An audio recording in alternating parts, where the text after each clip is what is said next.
Hello दोस्त, आप clear BPSC देख रहे हैं, जहां पे हम आपको बीपीएससी से रिलेटेड सभी तैयारी को दिशा दिया जाता है। सभी तैयारी के बारे में यहाँ पे गाइड किया जाता है, मेंटोर के रूप में या टीचर के रूप में समझ लें या दोस्त के रूप में समझ लें।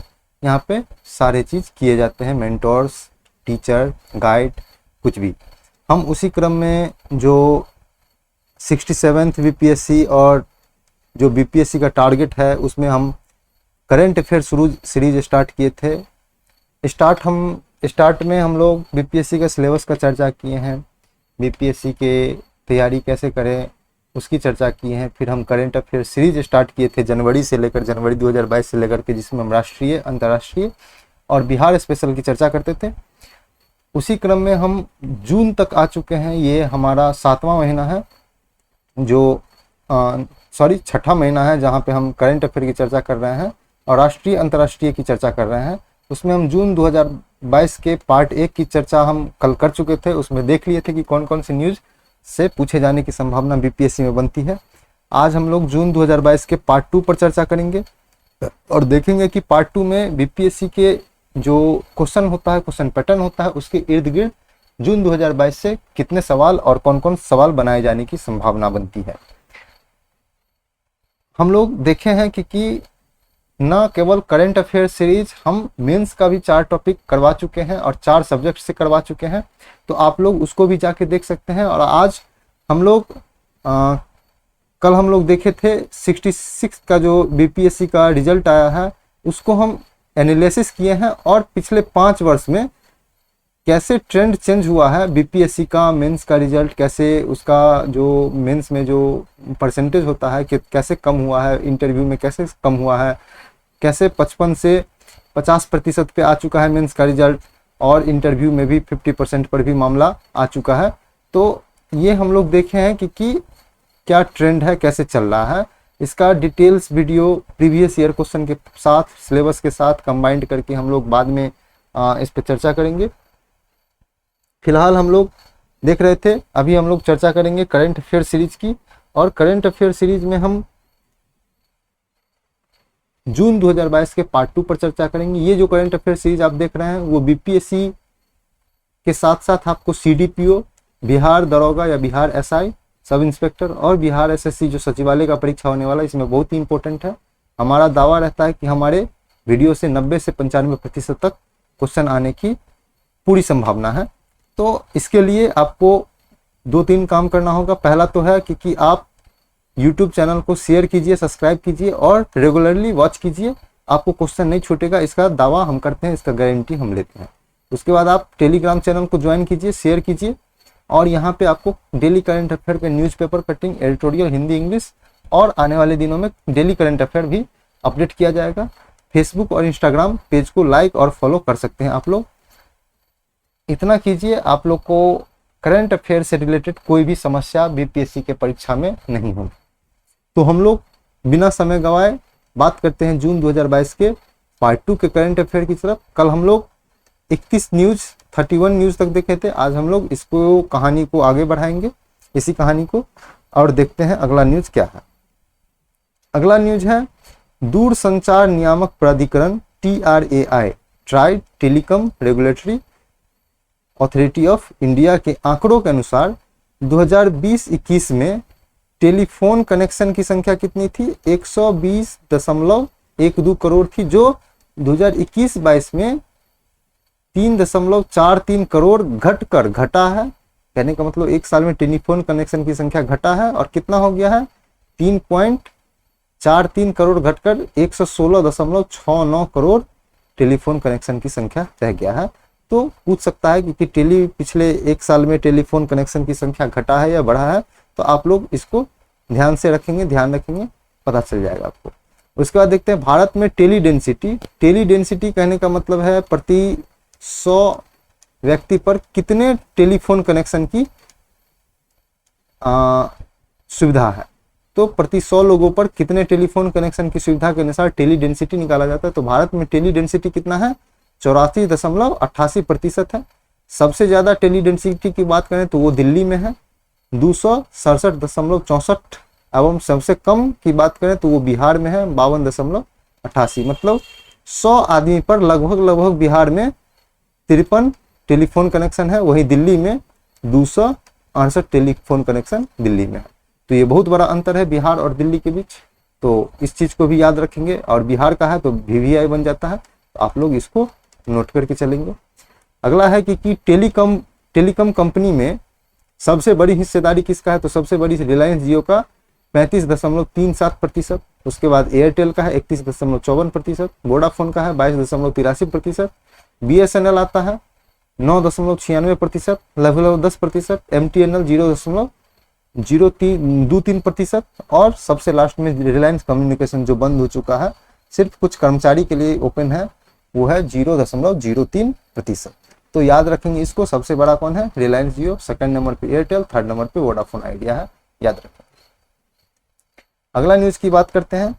वित्त मंत्रालय ने कर्मचारी भविष्य निधि संगठन EPFO employment provident fund organisation द्वारा EPF एम्प्लॉयमेंट प्रोविडेंट फंड के ब्याज का जो दर था उसमें कटौती जो किया गया था उसको मंजूरी दिया है। कटौती कितना किया गया था, EPF के ब्याज दर जो 8.5% था उसे कम करके 8.1% कर दिया गया है, जो 4 दशक कहने का मतलब है 40 वर्ष में सबसे कम ब्याज दर है। तो इसको याद रखने की बात है, ये भी आपका VVI है, इससे भी क्वेश्चन बनने की पूर्ण संभावना है। अगला न्यूज देखते हैं कि विश्व बैंक के द्वारा जून 2022 में ग्लोबल इकोनॉमिक प्रोस्पेक्टस रिपोर्ट जारी किया गया, और इसके अनुसार भारतीय GDP का जो पूर्वानुमान विश्व बैंक ने 8.7% किया था उसको घटा करके कितना कर दिया है, 7.5% कर दिया। तो याद रखेंगे विश्व बैंक ने अपना पूर्वानुमान घटा दिया है। पूछ सकता है कि ग्लोबल इकोनॉमिक प्रोस्पेक्टस रिपोर्ट कौन जारी करता है, तो विश्व बैंक के द्वारा जारी किया जाता है, वर्ल्ड बैंक के द्वारा। अगला न्यूज देखते हैं।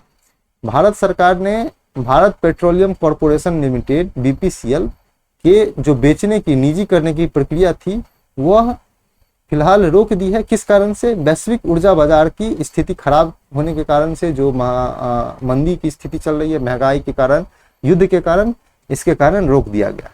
अब है कि भारत सरकार जो है BPCL का कितना प्रतिशत हिस्सेदारी बेचती, 52.98%।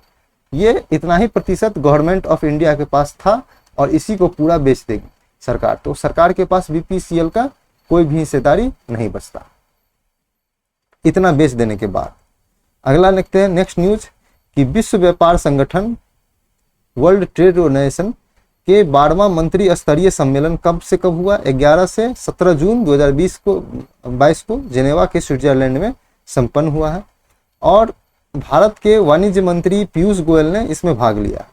सम्मेलन में कोविड-19 के टीका निर्माण के पर जो है 5 वर्ष के लिए पेटेंट से छूट दिया गया है। कहने का मतलब है कोविड-19 का जो टीका है उस पर 5 वर्ष तक पेटेंट नहीं मिलेगा।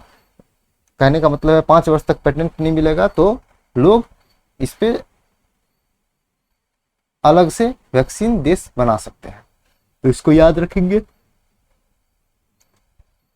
अगला न्यूज की बात देखते हैं। भारतीय रिजर्व बैंक से एक आदमी के द्वारा एक RTI मांगा गया था, और उसके अनुसार 2021-20 में जो नोट होता है, जो मुद्रा अपना लोग नोट यूज करते हैं, उसकी छपाई की लागत को RTI मांगा गया था, और उसी पे ये रिपोर्ट दिया था RBI ने।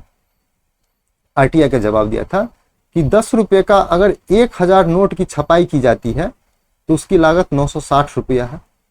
वही अगर 20,000 की नोट की बात की जाती है 1000 नोट की छपाई पे तो 950, 10 रुपया कम हो जाता है। वहीं अगर 50 रुपये की बात करें 1000 नोट की छपाई की तो 1130 रुपया हो जाता है। 100 की 1000 नोट की छपाई की लागत 1770 रुपया है। 200 की 1000 नोट की छपाई लागत 2370 रुपया है, और 500 की 1000 नोट की छपाई की लागत 2290 रुपया है। ये था, ये इतना जो है वो 2021 से लेकर के 22 तक का था। और 2000 का जो नोट की छपाई होती है, 2000 का 1000 नोट का छपाई का लागत 2018-19 का डाटा है, उसमें 3530 रुपया का खर्च आता था। तो मुद्रास्फीति, महंगाई के कारण जो है नोट की छपाई पर भी असर पड़ा है, नोट की छपाई की लागत बढ़ गई है। तो ये न्यूज जानने के लिए था, नॉलेज के लिए था, लेकिन पूछ सकता है कि नोट की छपाई की लागत बढ़ी है या घटी है, तो बढ़ी है, महंगाई के कारण भी बढ़ी है। हालांकि ये नॉलेज का बेसी है, नॉलेज का जो है बेसिक चीज़ था, नॉलेज हेतु आपको ये ध्यान रखना है। नेक्स्ट न्यूज़ देखेंगे कि मार्च 2022 के अंत तक भारत पर विदेशी ऋण जो था, विदेश से लिया गया, विदेश से जो भारत सरकार का ऋण लिया गया है, उसके आकलन पर भारतीय रिजर्व बैंक आरबीआई द्वारा एक रिपोर्ट जारी किया गया है। और रिपोर्ट के अनुसार जो भारत का जो कुल विदेशी ऋण है वो 620.7 अरब डॉलर है। इस 620.7 अरब डॉलर में दो चीज़ है, एक है दीर्घकालिक ऋण और दूसरा है अल्पकालिक ऋण।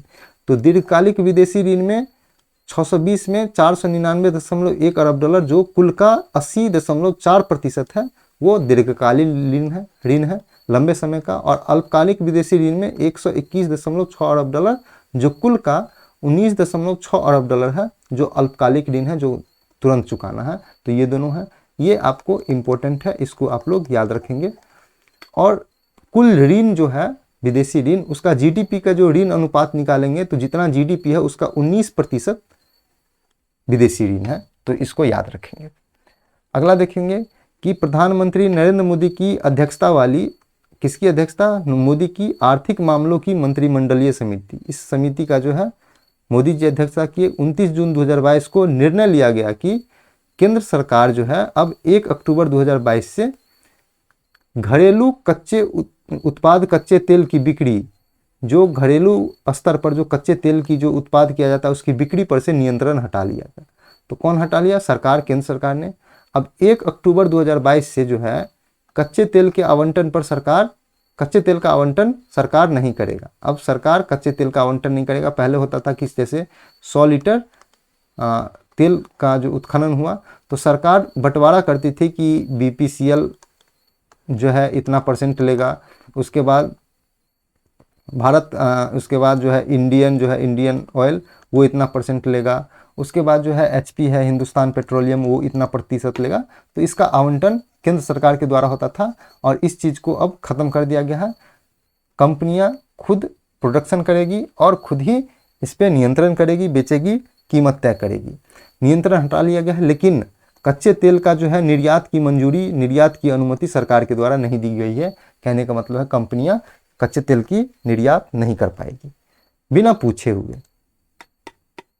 अगला न्यूज़ देखेंगे कि सरकार ने भारत गौरव योजना के तहत स्वदेशी पर्यटन को प्रोत्साहन देने के लिए देखो अपना देश के लिए थीम आधारित सर्किट शुरू किया गया था। और सर्किट के तहत भारत गौरव ट्रेन शुरू किया गया है, जिसमें प्रथम भारत गौरव ट्रेन रामायण सर्किट पर शुरू किया गया है। कब, 30 जून 2022 को, जो दिल्ली के सफदरजंग रेलवे स्टेशन से शुरू हुआ और नेपाल के जनकपुर भी गया और बिहार के सीतामढ़ी भी जाएगी। तो याद रखेंगे बिहार की सीतामढ़ी है। यह ट्रेन किसके द्वारा चलाया जाएगा, सरकार के द्वारा नहीं चलाया जाएगा, निजी ऑपरेटर के द्वारा चलाया जाएगा। तो ये VVI न्यूज़ है, क्योंकि बिहार के सीतामढ़ी में भी रामायण सर्किट शामिल है, तो इसको याद रखेंगे। अगला न्यूज़ है कि भारत सरकार द्वारा डिजिटल डिस्ट्रिक्ट डिपोजिटरी योजना शुरू किया गया है। इसके तहत प्रत्येक जिला में सूक्ष्म स्तर पर लुप्त हो रही भारत की कहानी, जो भारत की कहानियां होंगी, वीर गाथा होगा, उसको खोजने और उसका दस्तावेजीकरण करने का प्रयास किया जाएगा। कौन सी योजना है, डिजिटल डिस्ट्रिक्ट डिपोजिटरी। अब इसमें है स्वतंत्रता संग्राम में योगदान देने के लिए जो कहानी था, उसकी कहानी का जो दस्तावेजीकरण किया जाएगा, उसको खोजने का प्रयास किया जाएगा। उसको 4 श्रेणी में बांटा गया है। पहला श्रेणी है व्यक्ति और व्यक्तित्व, इस श्रेणी में हो सकता है। दूसरा है घटना एवं कार्यक्रम, जैसे काकोरी कांड वगैरह। जीवित परंपराएं, अगर कुछ पुराने ज़माने की जीवित परंपराएं हैं उसको, और छिपे हुए खजाने पर कहानी या दस्तावेजीकरण किया जाएगा। तो ये भी अपना लोग का VVI न्यूज़ है, इसको याद रखेंगे। हम लोग चलते हैं नेक्स्ट न्यूज़ पर, बात करते हैं कि जून 2022 में प्रमुख नियुक्तियां क्या क्या थी। तो प्रमुख नियुक्तियां हम लोग देखते हैं कि क्या था। पहला है कि परमेश्वरम अय्यर जो नीति आयोग के मुख्य कार्यकारी अधिकारी, चीफ एग्जीक्यूटिव ऑफिसर बने हैं। यह 1 जुलाई 2022 से 2 वर्ष के लिए बने हैं। और अमिताभ कांत का स्थान लेंगे। तो इसको याद रखेंगे, ये बहुत ही इंपॉर्टेंट न्यूज था। दूसरा है रुचिरा कंबोज, इनको संयुक्त राष्ट्र में भारत का अस्थायी प्रतिनिधित्व बनाई गई है और यह टीएस कृष्णमूर्ति का स्थान लेंगी, ये भी वीवीआई है। तो ये जो है 67th बीपीएससी जो कैंसिल हो गया वो और सीडीपीओ, इस दोनों में से किसी एक एग्जाम में इसको पूछा गया था टीएस कृष्णमूर्ति के बारे में। तो हो सकता है कि इस बार चेंज हो जाएगा, तो इस बार पूछ सकता है या रिपीटेशन कर सकता है, तो आप लोग याद रखेंगे। अगला न्यूज है न्यायमूर्ति रंजना देसाई प्रेस काउंसिल का अध्यक्ष बनाया गया है, याद रखेंगे। नितिन गुप्ता को CBDT central board of direct tax का चेयरपर्सन बनाया गया है, तो इसको भी याद रखेंगे। और अगला है कि आरबीआई ने 4 वर्ष के लिए 4 उद्योगपति को सेंट्रल बोर्ड में अंशकालिक निदेशक के रूप में नियुक्त किया है। पहला है आनंद महिंद्रा, जो महिंद्रा कंपनी के चेयरमैन है। दूसरा है पंकज पटेल, जो कैडिला हेल्थ केयर, जो दवाई फार्मा कंपनी है उसका है। और रविंद्र ढोलकिया आईआईएम जो कॉलेज है उनके हैं। और श्री वेणु श्रीनिवासन टीवीएस मोटर के चेयरमैन हैं। तो इतने आदमी को आरबीआई ने अंशकालिक निदेशक के रूप में, आरबीआई के अंशकालिक निदेशक के रूप में नियुक्त किया। अगला देखेंगे जून 2022 में प्रमुख निधन कौन कौन सा था। तो पहला है पल्लोंजी मिस्त्री, बहुत ही मशहूर उद्यमी थे, इनको फैंटम ऑफ मुंबई के नाम से भी जाना जाता है। सापुर जी पल्लोंजी ग्रुप के चेयरमैन भी थे और यह इनका टाटा ग्रुप में इनका 18.4% हिस्सेदारी है। आपको पता होगा टाटा ग्रुप का जो चेयरमैन है साइरस मिस्त्री थे, अभी फिलहाल नहीं है।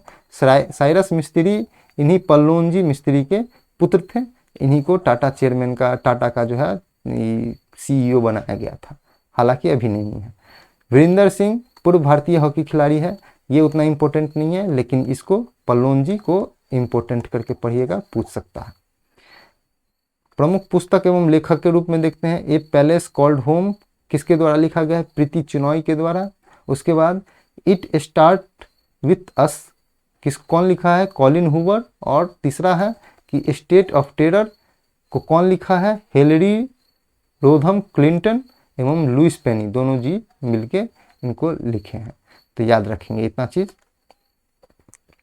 अब देखते हैं कि प्रमुख दिवस कौन कौन से हो सकते हैं परीक्षा के पॉइंट ऑफ व्यू से पूछने वाला। तो उसमें हम लोग पहला नंबर देखते हैं कि 1 जून को विश्व दूध दिवस, जिसको हम दुग्ध दिवस कहते हैं, वो मनाया गया है। 5 जून को विश्व पर्यावरण दिवस और विश्व खाद्य दिवस मनाया गया है, तो इसको भी इम्पोर्टेंट है। 9 जून को बिरसा मुंडा की पुण्यतिथि मनाई जाती है। 20 जून को 7वां अंतर्राष्ट्रीय योगा दिवस मनाया गया, जिसका ये थीम था, विषय था योगा फॉर ह्यूमैनिटी। और 29 जून को राष्ट्रीय सांख्यिकी दिवस के मनाया गया। और पीसी महानोलोविस का जन्म दिवस के अवसर पर राष्ट्रीय सांख्यिकी दिवस मनाया जाता है। और ये बहुत इंपॉर्टेंट है, 30 जून को संथाल या हूल दिवस मनाया गया, ये बीपीएससी के लिए इंपॉर्टेंट हो सकता है, तो याद रखेंगे। थीम भी पूछ सकता है, तो अपना लोग को याद रखेंगे अंतर्राष्ट्रीय योगा दिवस का। अगला न्यूज़ देखेंगे कि वर्ष 2022 में मिस इंडिया वर्ल्ड वाइड प्रतियोगिता का आयोजन 24 जून को वाशिंगटन अमेरिका में किया गया था। और ब्रिटेन की बायोमेडिकल की छात्रा हैं खुशी पटेल, उनको यह ताज जीती है, वो ताज इस वर्ष का ताज जो है खुशी पटेल जीती हैं। 30 वर्ष के बाद यह आयोजन हुआ था, किसका आयोजन, मिस इंडिया वर्ल्ड वाइड प्रतियोगिता का, तो याद रखेंगे, इंपॉर्टेंट है।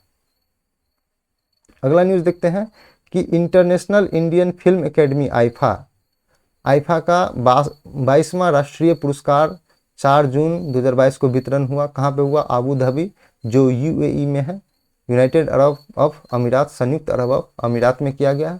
सर्वश्रेष्ठ फिल्म किसको दिया गया, शेरशाह को। सर्वश्रेष्ठ निर्देशक विष्णुवर्धन, कौन सा फिल्म का निर्देशन किया था, तो शेरशाह का। सर्वश्रेष्ठ अभिनेता कौन है, विकी कौशल, किस फिल्म के लिए, सरदार उधम सिंह के लिए।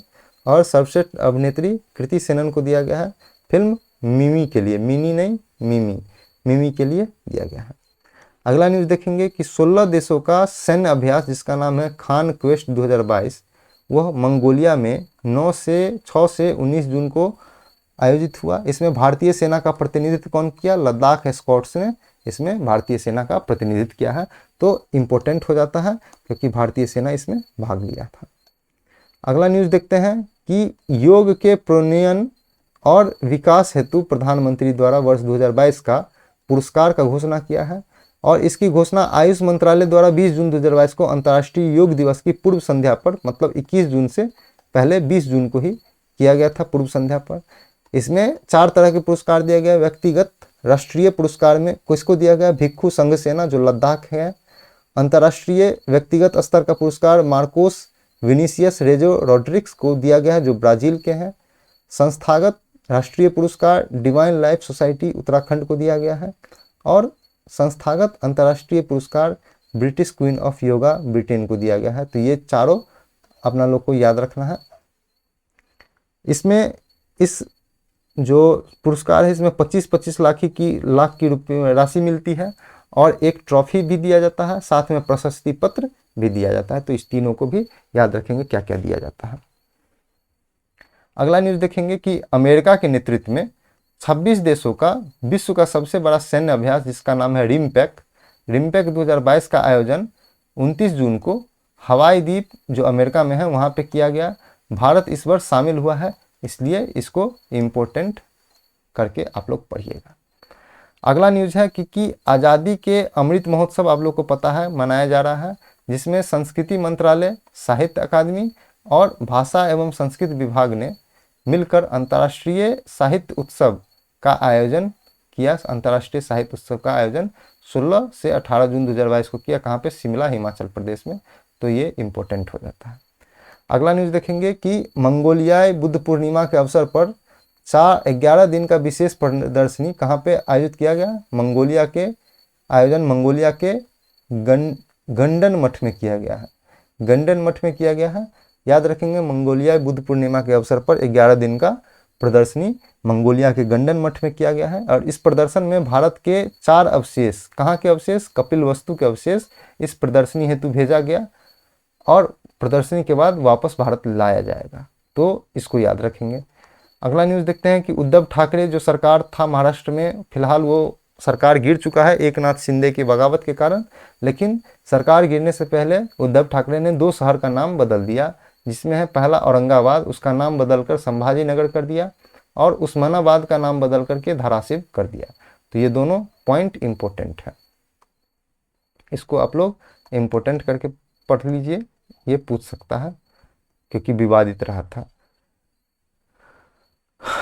अगला न्यूज़ देखते हैं कि अंतर्राष्ट्रीय T20 क्रिकेट में भारतीय क्रिकेटर दीपक हुड्डा नाम का भारतीय क्रिकेटर शतक बनाने वाला चौथा भारतीय बल्लेबाज बन गया है और किसके विरुद्ध बनाया था? आयरलैंड के विरुद्ध शतक बनाया था। तो इम्पोर्टेंट हो जाता है।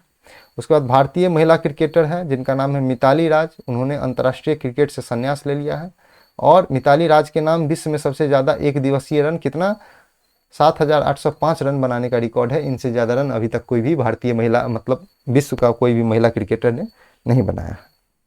अगला न्यूज़ देखते हैं कि 87वां रणजी ट्रॉफी क्रिकेट कप जो होता है उसको मध्य प्रदेश ने मुंबई को हराकर अपना प्रथम खिताब जीता है। मध्य प्रदेश का जो कप्तान था उसका नाम था आदित्य श्रीवास्तव और महाराष्ट्र का जो कप्तान है उसका नाम था पृथ्वी शॉ। तो याद रखेंगे, ये चीज़ इंपॉर्टेंट है।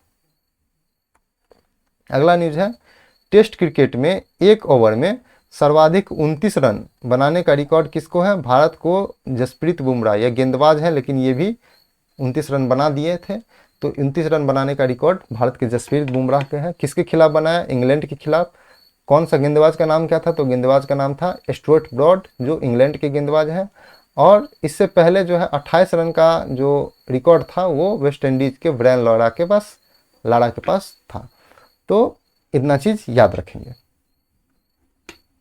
नेक्स्ट देखते हैं कि जकार्ता इंडोनेशिया में पुरुषों का 11वां हीरो एशिया हॉकी टूर्नामेंट का आयोजन हुआ था, जिसमें दक्षिण कोरिया ने मलेशिया को हराकर अपना 5वीं बार खिताब जीता है और तीसरा स्थान पर भारत रहा था। तो इम्पोर्टेंट हो जाता है, तो याद रखेंगे इसको अपना लोग।